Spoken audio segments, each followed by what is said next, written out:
नमस्कार, स्पॉटलाइट में आपका स्वागत है। मैं हूं आपके साथ पल्लवी परिहार। आज बात करेंगे वंदे मातरम पर राजनीति मुद्दों पर सियासी वार।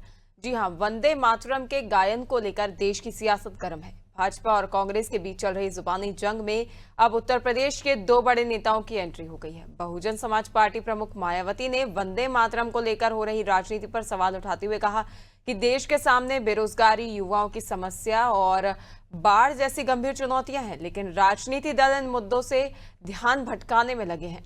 मायावती ने कहा कि वंदे मातरम पूरा गाया जाए, शुरुआती दो छंद गाए जाए या न गाया जाए, इस पर विवाद खड़ा करना उचित नहीं है।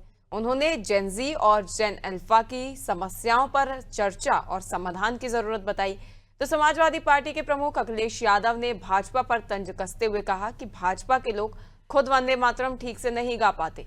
अखिलेश ने मीडिया के सामने खुद वंदे मातरम गाकर अपनी बात रखी और कहा कि बीजेपी के पास जनता के हित का कोई काम नहीं बचा है, इसलिए वे ऐसे विवादों को बढ़ावा देकर संविधान और लोकतंत्र को ठेस पहुंचा रहे हैं। अब सवाल यही है कि वंदे मातरम पर बहस राष्ट्र भावना है या सियासी मुद्दा, और देश में तमाम ज्वलंत समस्याओं के बीच बीजेपी का वंदे मातरम पर फोकस जनता को कितना प्रभावित करेगा।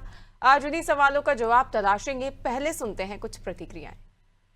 कानून बन गया, सबको आदर के साथ वंदे मातरम का गान करना चाहिए और इसमें कोई भेदभाव नहीं करना चाहिए। मुझे लगता है कि हर पार्टी के नेता को सही तरह से वंदे मातरम का गान करना चाहिए और आने वाली पीढ़ियां आप ही से अनुसरण करेंगी, इसलिए इस पर कोई चर्चा नहीं होनी चाहिए। वंदे मातरम अब चर्चाओं से ऊपर है। और जहां तक बात रही देश में अन्य मुद्दों की, मुझे लगता है कि जो विपक्ष है उसका काम लोकतंत्र में है कि तमाम ऐसे मुद्दे पे सरकार का ध्यान आकर्षित करे जो जनता के हित की भलाई के लिए हो। वंदे मातरम पे राजनीति या देश के संविधान से खिलवाड़, यहाँ की देश सब की जनता सब देख रही है और इसका जवाब इनको 2027 में मिलेगा।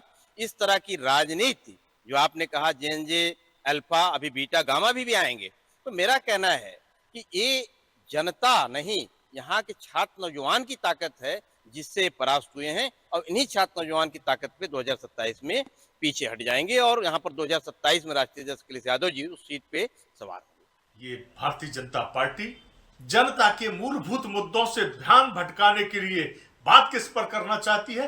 वंदे मातरम पर। आज एक सवाल खड़ा होता है, आपकी सरकार को 12 साल हो गए, 2 करोड़ रोजगार प्रतिवर्ष देने की बात थी, लेकिन आपने कितने लोगों को रोजगार दिए? लेकिन आपने जब जेन-जी ने वहां धरना प्रदर्शन किया तो आपने क्या दिया? प्लेटून से वहां गोलियां चलाई गई, उन लाठियों में, उन डंडों के अंदर कीलें लगाकर उनको मारा गया। उनको न्याय दिलाने की बात नहीं हो रही, लेकिन आपको बात करनी है वंदे मातरम पर। जिस वंदे मातरम का मुखड़ा तक ये ठीक से नहीं गा पाते, केवल वंदे मातरम करते रहते हैं, ऐसी भ्रष्ट निकम्मी भारतीय जनता पार्टी की सरकार को सिरे से नकार देना। तो देखिए, वंदे मातरम पर राजनीतिक सरगर्मियां तेज हो गई हैं और अब उत्तर प्रदेश में भी वंदे मातरम को लेकर सियासत छिड़ गई है।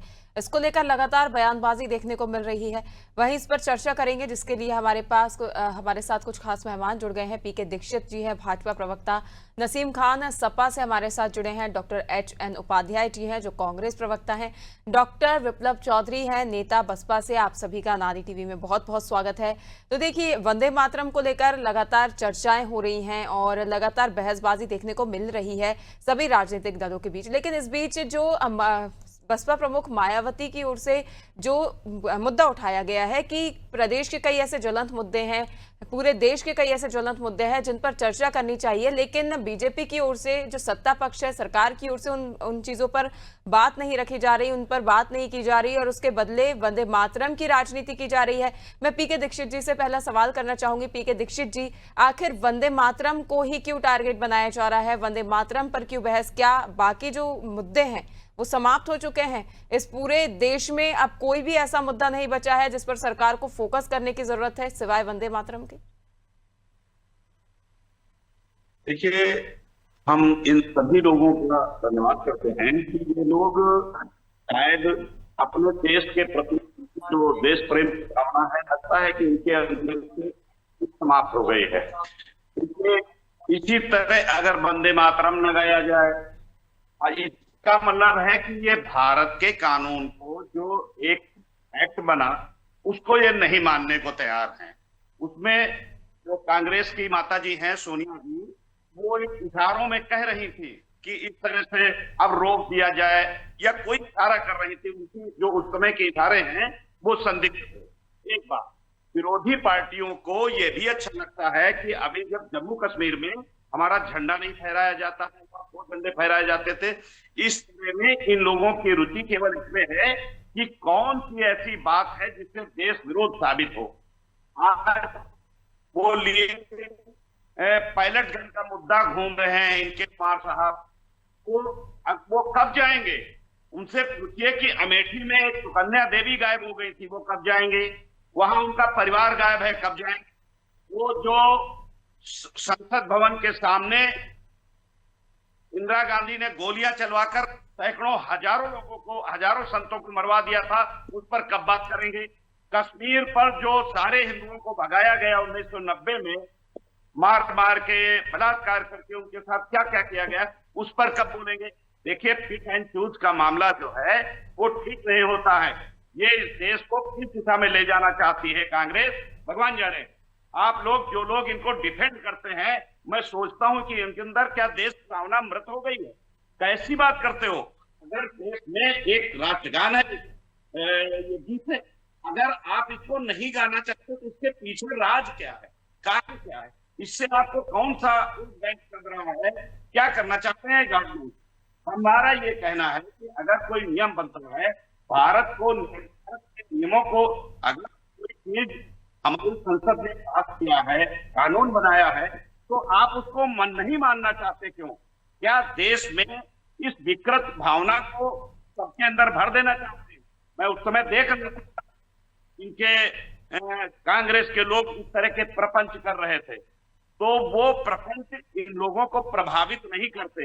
मैं ये कह रहा हूं, अंदर से कभी ये आप मंथन करें कि जो देश के सम्मान के विषय हैं, इनको इस राजनीति से थोड़ा दूर रखा जाए। इनके दूर रखने से एक बात होती कि हम सब लोग एक तरह के लोग होंगे। इनको भी, जैसे हम लोग भारतीय जनता पार्टी के लोग अपने को राष्ट्रभक्त कहते हैं, और ये लोग इन लोगों को अराष्ट्रभक्त कहते हैं देश विरोधी बात करते हैं। तो अगर इस तरह के इशूज पे अगर हम सब लोग एक तरह के हो जाएं, तो किसी को मौका ही नहीं मिलेगा कि वंदे मातरम इन्होंने नहीं गाया। अरे सब लोग अच्छे से गाएं। वो कह रहे हैं हम तो सन 1977 का गाएंगे, 1976 का गाएंगे, हम तो 1937 का गाएंगे। क्यों ऐसे कर रहे हैं? ये सब एक साजिश है, देश के साथ एक बहुत बड़ी साजिश है, और ये देश में दो प्रकार के रखना चाहिए, केवल है जो कुछ हो। बिल्कुल पीके जी, देशद्रोह या देशभक्ति, इस पर भी हम चर्चा करेंगे, लेकिन एक एक कर मैं पहले सभी से प्रतिक्रिया लेती हूं, उसके बाद सवाल भी हम करेंगे। वही मेरा नसीम जी से सवाल है। नसीम जी, लगातार देखा जा रहा है कि कांग्रेस पर जो बीजेपी है उनकी ओर से लगातार आरोप लगाए जा रहे हैं। कांग्रेस एक समय रहा है, काफी लंबे समय तक कांग्रेस ने इस देश पर शासन किया है, और निश्चित तौर पर जो लगातार आरोप लगाए जा रहे हैं ये सही नहीं भी हो सकते हैं या उनके हिसाब से हो भी सकते हैं, लेकिन ऐसा कह सकते हैं हम कि एक पार्टी ने यदि एक लंबे समय तक इस पर सत्ता हासिल की है इस देश पर, तो देशद्रोही तो वो पार्टी नहीं हो सकती। यदि इस प्रकार के आरोप लगाए जा रहे हैं और कांग्रेस की ओर से भी जो प्रतिक्रियाएं वंदे मातरम को लेकर सामने आ रही है, इस पर आप अपनी क्या राय रखते हैं? जी नसीम जी, आपकी आवाज हम तक नहीं पहुंच पा रही है, आपका डिवाइस अनम्यूट कर दीजिए। पल्लवी जी, पहले तो आपको बहुत बहुत नमस्कार। कांग्रेस के बारे में जहां तक आपने पूछा, ये कांग्रेस के एक प्रवक्ता यहाँ बैठे हुए वो जवाब देंगे, लेकिन इसमें कोई दो राय नहीं। कांग्रेस ने इस देश पे शासन ही नहीं किया, बल्कि इस देश को आजाद कराने में कांग्रेस ने महत्वपूर्ण भूमिका अदा की है। लेकिन मैं समाजवादी पार्टी का नेता हूं, मैं समाजवादी पार्टी का स्टैंड क्या है इस पर, वंदे मातरम पे क्या हम सोचते हैं, क्या माननीय अखिलेश यादव जी सोचते हैं, वो पक्ष मेरा जिम्मेदारी है कि मैं आपके माध्यम से देश को ये बताऊं। देखिए, वंदे मातरम का सम्मान होना चाहिए, और समाजवादी पार्टी वंदे मातरम का सम्मान और आदर करती है, क्योंकि वंदे मातरम ने इस देश को आजाद कराने में अपनी महत्वपूर्ण भूमिका और निभाई है, और महत्वपूर्ण हिस्सा रहा स्वतंत्रता आंदोलन का वंदे मातरम। देश के आजाद कराने वाले जो क्रांतिकारी थे। इसी गीत के सहारे, वंदे मातरम के सहारे एक जोश और एक आजाद कराने का एक जज्बा पैदा क्रांतिकारियों के बीच में होता था।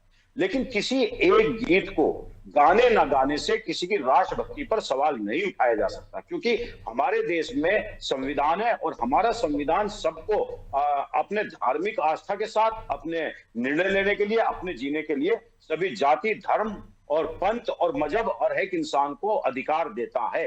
तो इसलिए वंदे मातरम का सम्मान होना चाहिए, लेकिन वंदे मातरम को जबरदस्ती थोपा नहीं जाना चाहिए, क्योंकि भारतीय जनता पार्टी वंदे मातरम के माध्यम से समाज को बांटने की जो राजनीति कर रही है वो गलत कर रही है। भारतीय जनता पार्टी अभी आप शांत हो जाइए, मैंने आपकी पूरी सुनी है। ये आप लोगों की इतनी गंदी आदत है बोलने की बीच में। जहां तक वंदे मातरम की बात है, वंदे मातरम आज भी गाया जा रहा है, आजादी के बाद भी गाया जाता था। और मैं एक मुस्लिम भी हूं, और मुस्लिम होने के बावजूद जब भी जरूरत पड़ी है मैंने वंदे मातरम, मुझे पूरा याद नहीं है और ना हमें कभी प्रैक्टिस वंदे मातरम की कराई गई है, लेकिन जहां भी बैकग्राउंड में वंदे मातरम बजा है हमने वंदे मातरम गाया है, स्कूलों में गाया है, सरस्वती वंदना की है हमने। लेकिन जिन लोगों को आज भारत को आजाद कराने के लिए क्रांतिकारियों के साथ मिलकर के वंदे मातरम को गाना चाहिए था, वो आज सरकार में बैठे हुए लोग उस समय पे वंदे मातरम का विरोध कर रहे थे और वंदे मातरम गाने के बजाय अंग्रेजों की मुखबिरी, अंग्रेजों की दलाली कर रहे थे, क्रांतिकारियों के विरोध में थे। इसीलिए भारतीय जनता पार्टी के लोग ये बोलते हैं, भारतीय जनता पार्टी के लोग इसलिए ये बोलते हैं कि हम 2014 के बाद आजादी महसूस करते हैं, तो इन्हें लगता है कि हमने पहले वंदे मातरम नहीं गाया था, अब वंदे मातरम गा करके अपनी देशभक्ति और अपनी देश के प्रति जज्बा, वफादारी, ईमानदारी दिखाए। इस देश के अंदर समाजवादी पार्टी साफ साफ कहती है कि वंदे मातरम एक सम्मानीय गीत है, उसको गाया जाना चाहिए। किस तरीके से गाया जाए, जिसका आदर होना चाहिए। जहां तक वंदे मातरम पूरा गाने की बात करें, इस देश के 95% लोगों को पूरा वंदे मातरम नहीं याद है। मैं नरेंद्र मोदी, अमित शाह के लिए चैलेंज कर रहा हूं बैठ करके, वो पूरा वंदे मातरम गा के दिखा दे। ये भारतीय जनता पार्टी के प्रवक्ता, मैं तो कह रहा हूं मुझे पूरा वंदे मातरम नहीं आता है, मैं ये भारतीय जनता पार्टी के प्रवक्ता इतना चीख के वंदे मातरम की बात करे, ये पूरा गा के दिखा दे वंदे मातरम, चलिए मैं मान लूंगा। इस देश का भारतीय जनता पार्टी का कोई एमपी, कोई एमएलए वंदे मातरम गा के दिखा दे, मोदी कैबिनेट का कोई मंत्री, क्योंकि हमें प्रैक्टिस नहीं थी। लेकिन जहां तक वंदे मातरम बजेगा, वंदे मातरम गीत गाया जाएगा, हम उसका सम्मान करेंगे, उसके आदर के लिए खड़े होंगे। बिल्कुल, निश्चित तौर पर नसीम जी, तो आपका कहना है कि वंदे मातरम हमारा राष्ट्रगीत है, निश्चित तौर पर उसके लिए सम्मान है, लेकिन इसके माध्यम से किसी की देशभक्ति का आकलन नहीं किया जा सकता, उसे देशद्रोही नहीं ठहराया जा सकता। वहीं मैं कांग्रेस प्रवक्ता डॉक्टर HN उपाध्याय जी भी हमारे साथ हैं। उपाध्याय जी, मेरा सवाल ये है कि हमने देखा वीडियो सामने आए जहां पर सोनिया गांधी जी की ओर से आपत्ति जताई गई पूरा वंदे मातरम गाने से। वंदे मातरम गाने से मना नहीं किया गया, वंदे मातरम उनकी ओर से भी गाया गया, लेकिन जिन छंदों को लेकर विवाद उत्पन्न हो रहा है, जिसको लेकर कांग्रेस का कहना है कि हम बाकी के जो छंद जोड़े गए हैं बाद में उन्हें नहीं गाएंगे, जो पहले के छंद थे उन्हें गाया जाएगा, तो ऐसा उन छंदों में क्या है जिसको लेकर कांग्रेस को आपत्ति है? देखिए पल्लवी जी, वंदे मातरम हमारा राष्ट्रगीत है और राष्ट्रगीत जितनी लाइन स्वीकार की गई संविधान में, हमारे पहले जो राष्ट्रपति थे डॉक्टर राजेंद्र प्रसाद जी ने, उसको हम लोग पहले भी गाते रहे, आज भी गाते हैं। पिछली बार जब आदरणीय सोनिया जी का जन्मदिन था तो उनका हालचाल पूछा गया था, उन्होंने वंदे मातरम कहते उसका जवाब दिया था। उस महिला के लिए आप राष्ट्र की भक्ति पर सवाल उठाते हैं, जिसने अपनी सास को, अपने पति को इस देश की एकता और अखंडता के लिए कुर्बान कर दिया। और उस समय आप लोग कहते थे कि इटली चली जाएंगी, यहाँ चली जाएंगी, वहां चली जाएंगी। अब लगभग 80 साल की हो चुकी है, इस देश की मिट्टी में उनके पति का, उनकी सास का खून है, उसमें वो भी मिलेगी। और ये जो भाजपा RSS के लोग कहते थे अपना मुख काला कर ले। जहां तक आप वंदे मातरम की बात कहते हैं, कर रही है, वंदे मातरम हमेशा गाया जाता है। आप बताइए 1937 में जो गीत गाया गया, जिसको सरदार वल्लभ भाई पटेल, जवाहरलाल नेहरू, गांधी जी, अबुल कलाम आजाद सभी लोगों ने स्वीकार किया, उस गीत को हम गाते हैं। अगर उसमें हम हेर फेर करें तो क्या उनका अपमान नहीं होगा? वो क्या वो अनजान थे या वो बुद्धिमान नहीं थे या देशभक्त नहीं थे? उन्होंने इस जो 4 लाइन को ही क्यों स्वीकार किया? देश की एकता और अखंडता को देखते हुए उन्होंने जितनी लाइन को स्वीकार किया वही कांग्रेस पार्टी गाती है और गाती रहेगी। और वंदे मातरम के पूरे गाने से, आधे गाने से ये हमको सर्टिफिकेट नहीं देंगे। इसी वंदे मातरम को गाते हुए शहीद हो गए, बलिदान अपना दिए और देश को आजाद कराए। और अभी संसद में जब चल रहा था उस समय वंदे मातरम का विवाद। इस समय देखिए किस तरह से आज दिल्ली में देखिए, एक पहले जेल जिस व्यक्ति को लगा उसकी आग चली गई, उसमें चोट लग गए, उसका FIR नहीं हो रहा है। देश के विपक्ष के नेता को FIR कराने के लिए घर पर बैठना पड़ रहा है। उस देश की सरकार से हम राष्ट्रभक्ति सीखेंगे। अरे राष्ट्रभक्ति वंदे मातरम आप कम गाए, ज्यादा गाए, जो वंदे मातरम हमारे स्वतंत्रता सेनानियों ने गाया उसको हम गाएंगे, जिसको डॉक्टर राजेंद्र प्रसाद जी ने मान्यता दिया राष्ट्रगीत के रूप में, उसको हम गाएंगे। हम राष्ट्रगान गाएंगे। आप तो तिरंगा 52 साल तक नहीं फहराए, उसके लिए हम लोगों ने कभी नहीं कहा। आप तो देशद्रोह का मुकदमा होना चाहिए आप RSS पर, जो 52 साल तक तिरंगा नहीं फहराया। हमने कभी इसका जवाब मांगा कि क्यों नहीं तिरंगा आपने फहराया?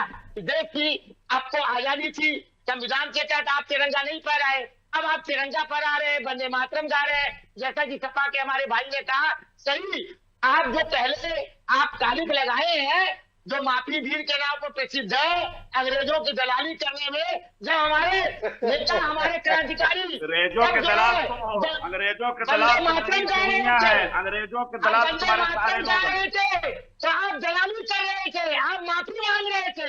उस समय आपकी देशभक्ति कहाँ गई थी? आज हम पर देशभक्ति पर प्रश्न लगा रहे हैं। हम पहले भी देशभक्त थे, आज राहुल गांधी जगह मांग रहे कि नहीं कोर्ट में हाथ जोड़ के माफी? राहुल गांधी से राहुल गांधी क्यों नहीं कह रहे हो?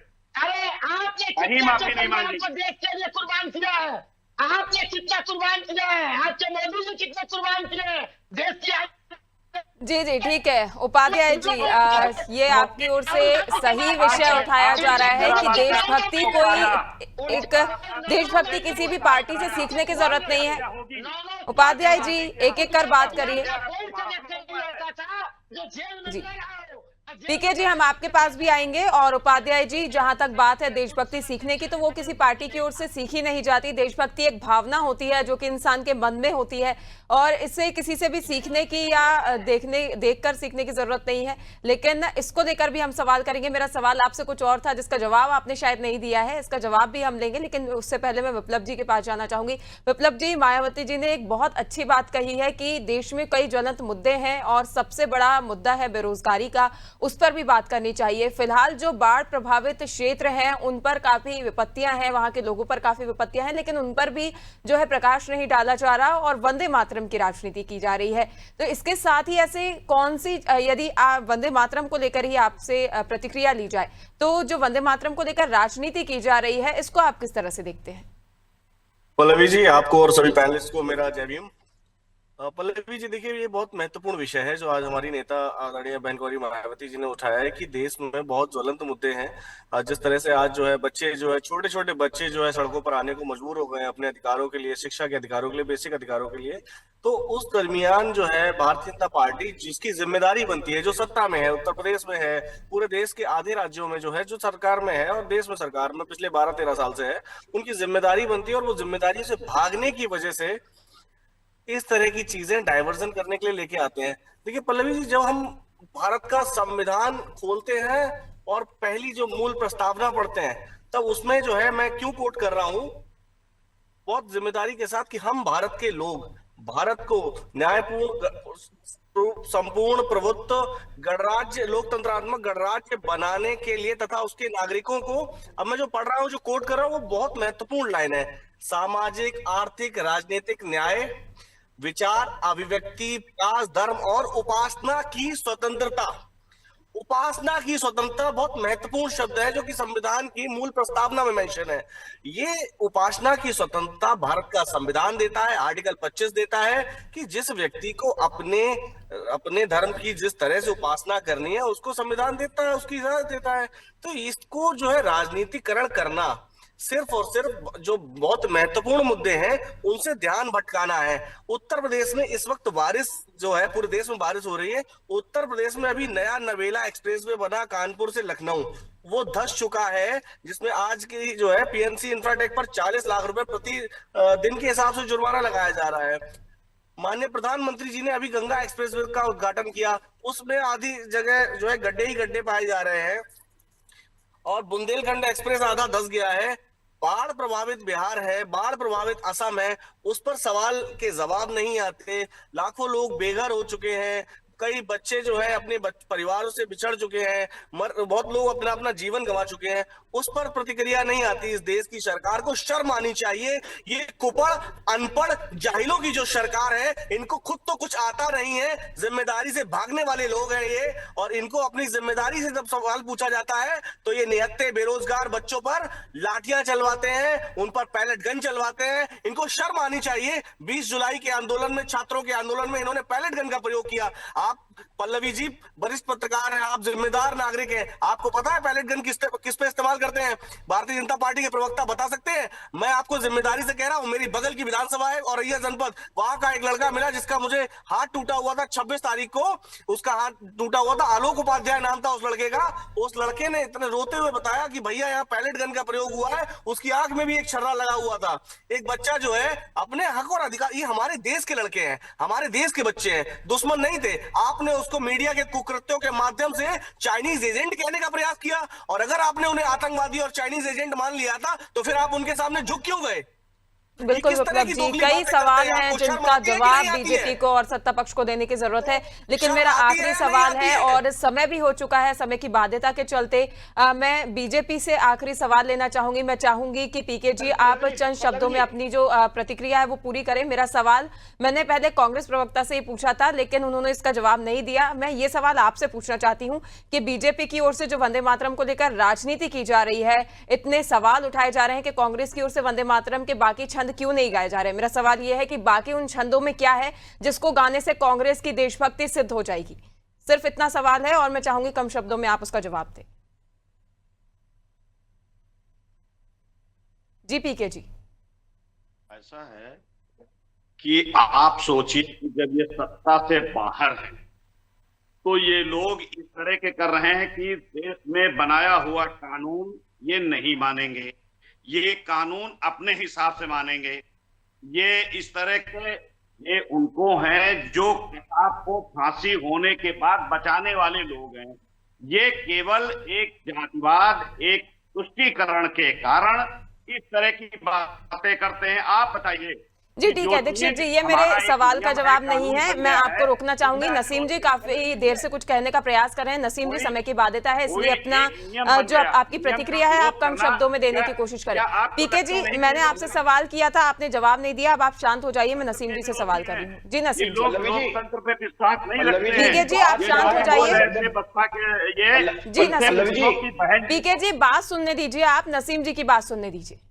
पल्लवी जी, आज हम वंदे मातरम पे बहस कर रहे हैं, लेकिन अफसोस पूरे भ्रष्टाचार से लिप्त लोग आज की सरकार पर एक घटना ऐसी घटी है मेरठ के अंदर, भ्रष्टाचार में आग डूबी है। एसएसपी ने एक गुर्जर समुदाय के दिग्विजय भाटी और जाटव समाज के मोहित जाटव। जी ठीक है नसीम जी, हम अपनी बात को यहीं खत्म करना चाहेंगे। वहीं मेरा सवाल था पीके जी से, लेकिन वो जवाब नहीं दे पाए। निश्चित तौर पर कांग्रेस हो या बीजेपी, दोनों ही इस बात का जवाब नहीं दे पा रहे हैं कि आखिर वंदे मातरम के उन छंदों में ऐसा क्या है जिसे कांग्रेस की ओर से गाने से इनकार किया जा रहा है और बीजेपी की ओर से उस पर जोर दिया जा रहा है कि कांग्रेस को बाकी छंद भी गाने चाहिए।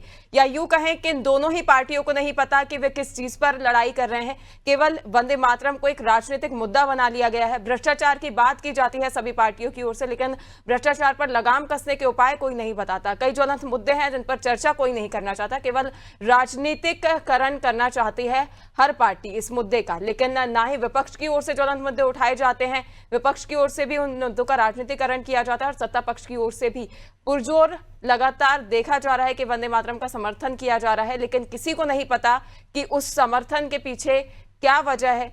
केवल राजनीति देखी जा रही है। वहीं अब देखने वाली बात होगी कि बहस कितनी लंबी जाती है। फिलहाल के लिए इस खास कार्यक्रम में इतना ही। लगातार बने रहिए नारी टीवी के साथ। नमस्कार।